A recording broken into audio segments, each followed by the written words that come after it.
evening, guys. Ano ba to? It's ano na already 6 p.m. na. Ay, kahapon. PM na nga, diba? 6 p.m. na, guys. Kakaligo ko lang, obviously. And then, niluluto ako ng puchero. Ayan, nakita ko. Ayan, naboil ko na yan. Kanina kalahari. Patatas, saging, handa. Ayan.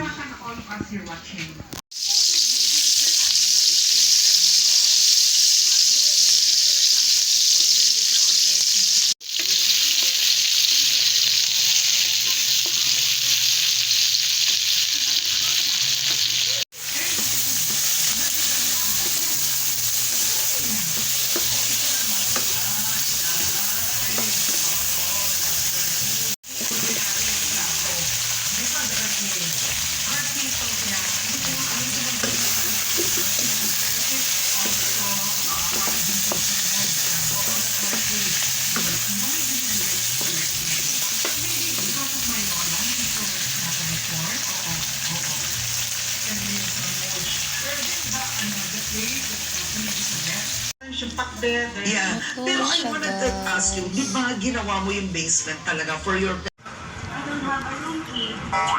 Ito, guys. So, ayan.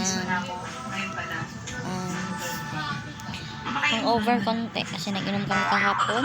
Ang dami namin na. May magti 3 case. 2 case tsaka 4 na beer. So, ayan. Hindi naman ako hangover. Siguro, nakakondisyon. Ayan, nagsabaw ako para sa asawa ko at sa anak ko. And for me also. Ayan. Panghapon siya ngayon. So, inaantay ko siya. Mga 10 p.m. pa yun uwi. So, mamaya pa kami kakain. Ayun lang for this day. Bye-bye!